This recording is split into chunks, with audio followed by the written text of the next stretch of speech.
Hello, YouTube subscriber. How you doing? This King Hart back again with some more language for you, some literature for you. Let's do it.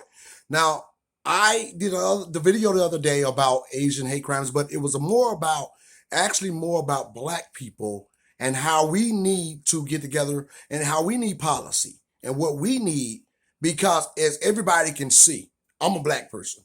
And as everybody can see, Black people, we're constantly fighting in the street with police brutality, with citizens attacking us, using anti-Black hate, whatever, or racism, anti-Black language. Black people are dying a lot by the hands of these people, by the hands of racists and race soldiers and different situations because we're depicted a certain way. And we've been dealing with this for a long time.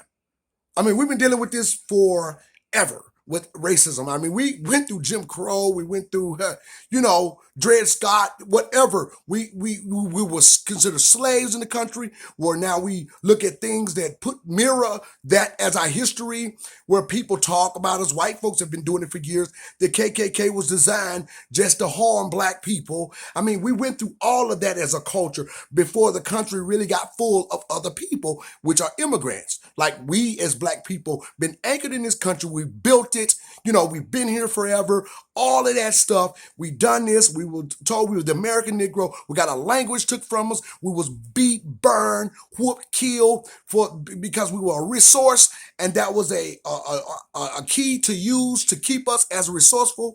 As a resourceful engine for them through slavery, chattel slavery. I mean, we went through a lot, and we're still going through.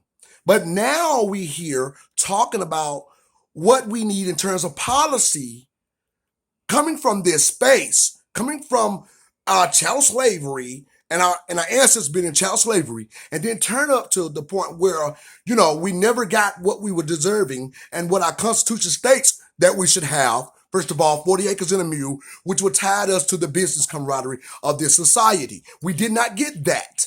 So now we're talking about what's going on.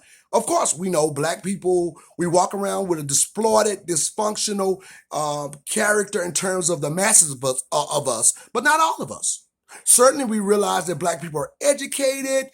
We know that a lot of us have good jobs, but we as Black people have learned, a lot of us have learned that we don't need to we don't need to actually mingle with the other Black people, in which I'm talking about, that we all been affected in some way. And when we come sharp in somewhere, we realize we need to socialize ourselves from that community, which the United States, which the society see as a downgrade, and which we see as something down. And it is because of us being exploited. Whereas though they drop drugs off in the community, and then we start using them and, selling drugs. And then Joe Biden, of course, made the crime bill. We went up the prison pipeline, and then telling our children in the schools they got ADHD, not teaching us real Black culture, real Black lineage, real Black icon stuff. Whereas though everything leads to a white contribution that was legal for us, that what the United States sanctioned. So why are people taking this conversation personal? This is something that this government sanctioned, and this is our fight to clear up. But we don't get to do it the accessible way, the smooth way, which we could, because people are intervening in the conversation, taking it personal. Not just white people. There are immigrants taking our conversation personal because immigrants happen to be in this country, and you happen to get the brunt, or you happen to get some of the debris by being in this country, by being in this resource that was created by my ancestors, which you can say that the Chinese built the railroad and so forth in the East and tried to change the talking points and all of that. Slavery happened, and it was very resourceful. It executed. It got the United States powerful. Slavery happened. We have the documents. We have the proof. Even the white scholars, every other scholar understands when they break this down that the United States was born and built off the backs of slaves. The sanction of slavery, the ingenuity of free labor through my ancestors. So, but now we come into the talking point where we realize that We have problems in our social construct, in our society. We have problems in our society with people getting protections and policies that we never got, that which we fought for, and our leaders were assassinated. Like Dr. King, when he started talking about economics, getting corrected with the money and the dollar amount, which we all know the United States gave the Jews a blank check. But for slavery, our Holocaust lasted hundreds of years. And when when Dr. King started talking about that, that's later on when Dr. King was assassinated. He was murdered. Malcolm X, so our leaders, Fred Hammond, every time we join a certain type of pride, we got conquered and dealt with racism, violence, attack, fear tactics, with violence. Black Wall Street, there was a beautiful, fine, affluent community that we as Black people built it from our bootstraps without the constitutional rights that they were supposed to give us. We never got the 40 acres and the mule. We never got that stuff. We never got the protections. They never made the banks pay back. Chase Bank, Wells Fargo, which owned slaves and insured slaves and built their engine off of slavery, off of our backs. They never did that, but we built Black Wall Street. We built Rosewood, but it was attacked and bombed from the air. Whose equipment do you think they used? That was United States equipment coming from a stupid argument and a disagreement, call themselves making up one with the KKK, the Ku Klux Klan. So here we are in this place where we don't get to mirror our communities anchored in history of a fluent atmosphere, of people who are fluent. Bruce's Beach, he just got back that family just got back $75 million off Bruce's Beach in California. So if you don't know what I'm talking about, like Black Truth say, look it up. Look it up. Look it up. Bruce's Beach. Those who want to oppose my conversation or these substantial talking points, look it up. So this is what we're saying. I'm not basing my conversation off anything of a canard, a lie. That'll be insulting to my intellect. So I'm going to get to what this video actually about, but let's talk about everything. So we got that problem now where we never got corrected. But now we are seeing other people receive government protections with a dollar amount. We're seeing other people receive things like even when Obama made DACA. DACA is a protection. That is a reparation. That is a repairing. That is a buffering, a buffering kit with multi-million dollars, probably billions now, that is created to buffer a group of people, protect them, and shape them to a respect. That's protection. Wealth is protection. No, it's not just money. It's avenue. It's an anchor. It's a community sport. It's not just money. It's protections. It's first-class citizenship. It's the things that the United States respect. Wealth, which we don't have. We don't have wealth because it was denied to us. And then when we did build it, we were harmed. These are historical facts. These are not things I'm making up. All this stuff is facts. So your arguing point, a lot of you coming in the comment section talking about things I'm talking about, your argument is like a 5-year-old child, like you're throwing a temper tantrum. And then some of you guys are educated. Some doctor came and said something about the last talk I did and trying to use, affluent words to make it right what he's saying and opposing and disagreeing with this language, this rhetoric that I'm using for Black people and Black liberation.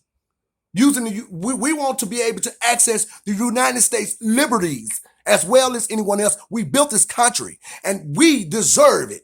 And we come here to stake that claim. We are in litigation with our country. And I don't hate people. I don't hate Asians. My auntie's Asian. What I'm saying, we're talking about Black people and we're using it as an analogy. We're using that as a talking point because it's very important that our president and our society will say that, okay, Blacks are harming Asians, whatever.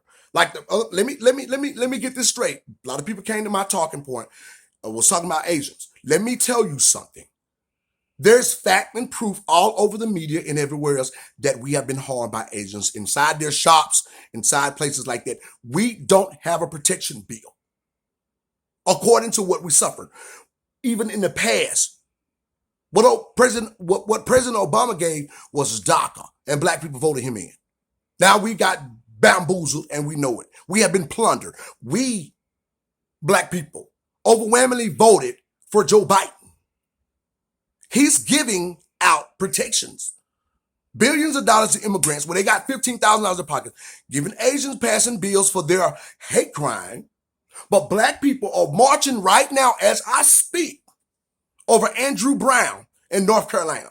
In Atlanta, Ahmaud Arbery. In Atlanta, marching about black men being shot unarmed by the police. George Floyd.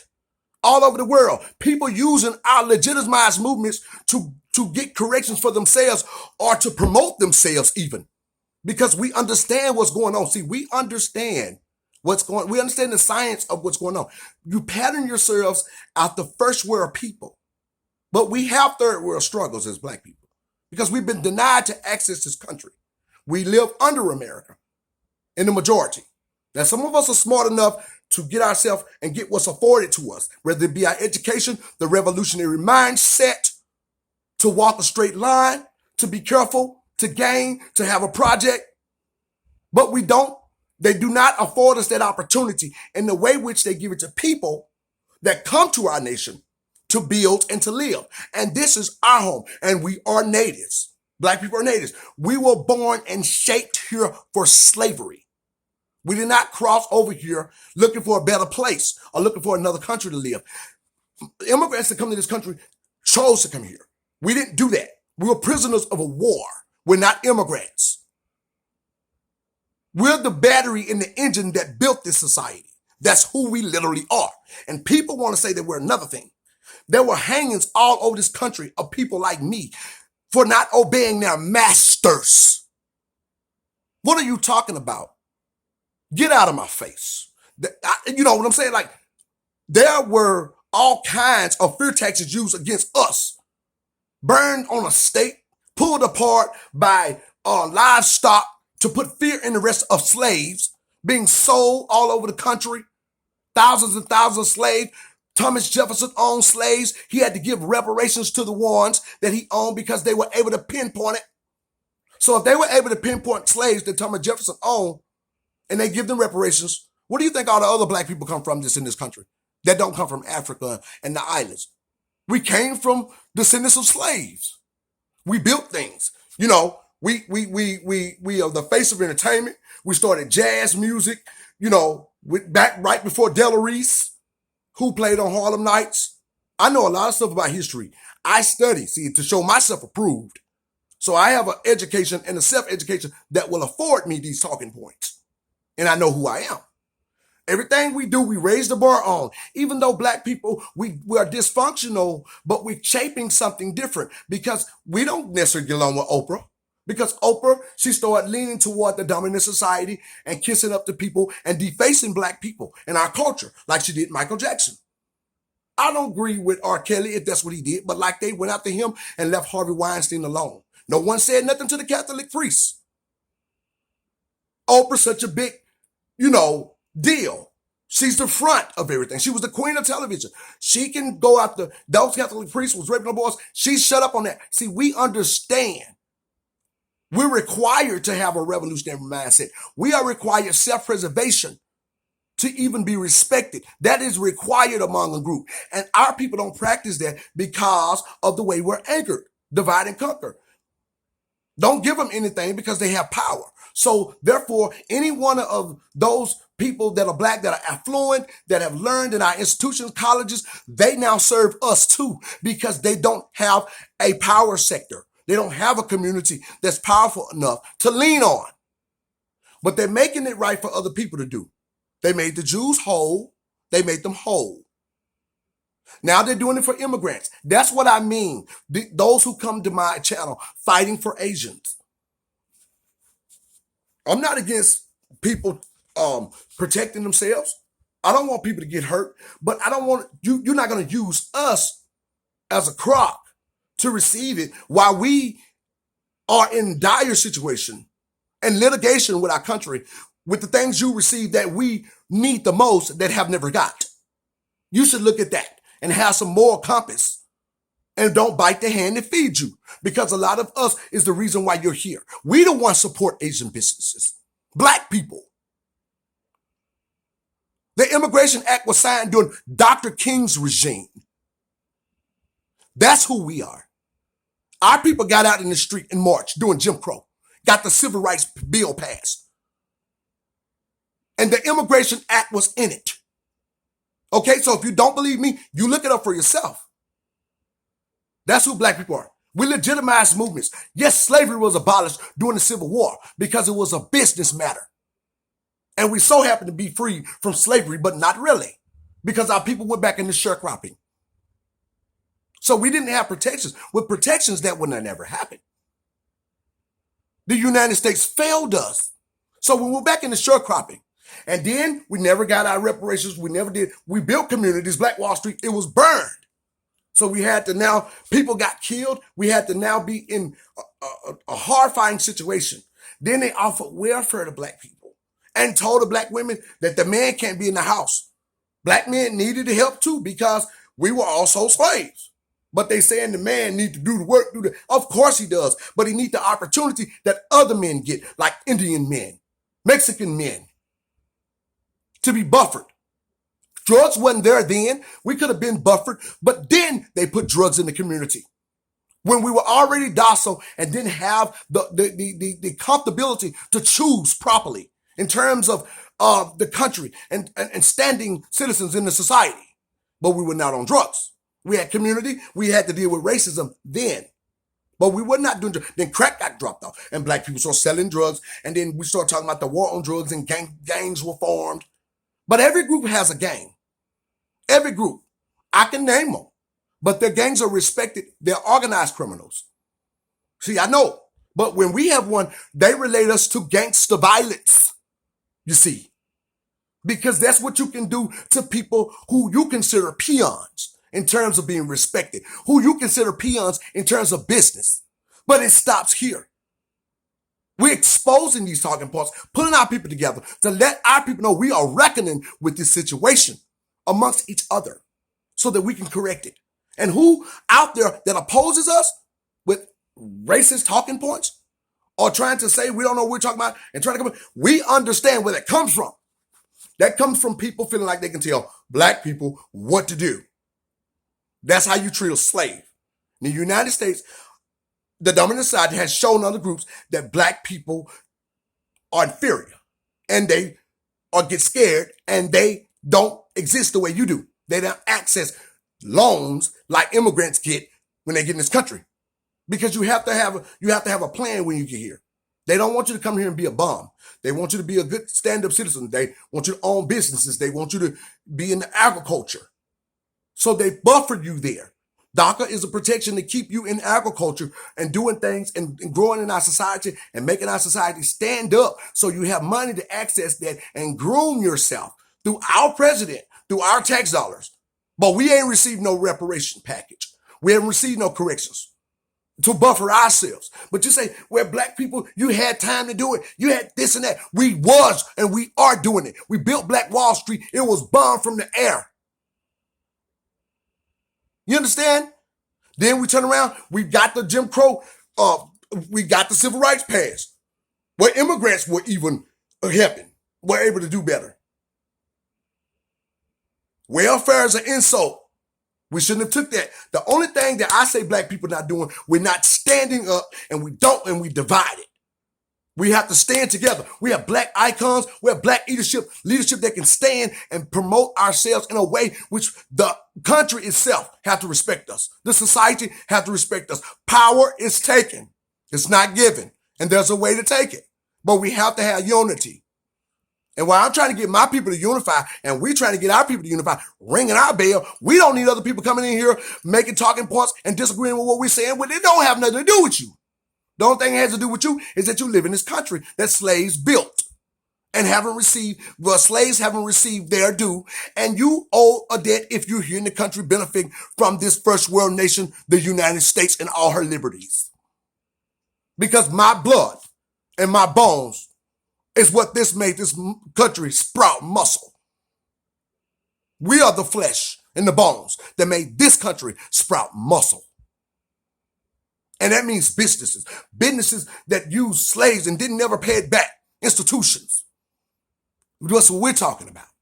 where the president could put many packages and protections to give a protected class citizenship and first class citizenship. We have a lot of people that are stand up. We have scientists, lawyers. Johnny Cochran was the best lawyer in history. Black man did the first heart surgery.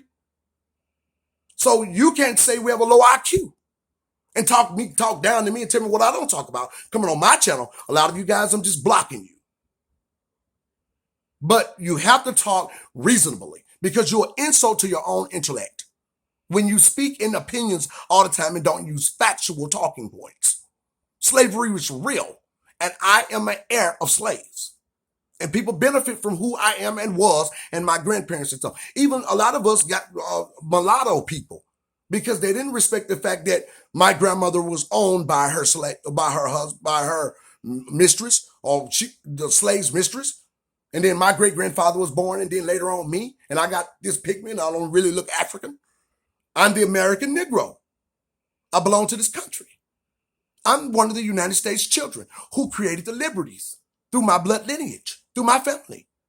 And if Asians can get protections with, hate crimes happening against them, then black people should too.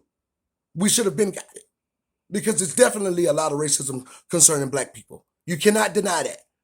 That is a real talking point. That's not a canard. It's happened to me several times. I've even got a few law settlements on these things. Racist hate crimes. Okay, so the courts understand too. The judicial system. So we as black people come together and to ring the bell and to change the narrative of who we are and a new mindset and a new normality for how we proceed and think. And we design unit. Black first. Thank you for joining me. This is King Hart.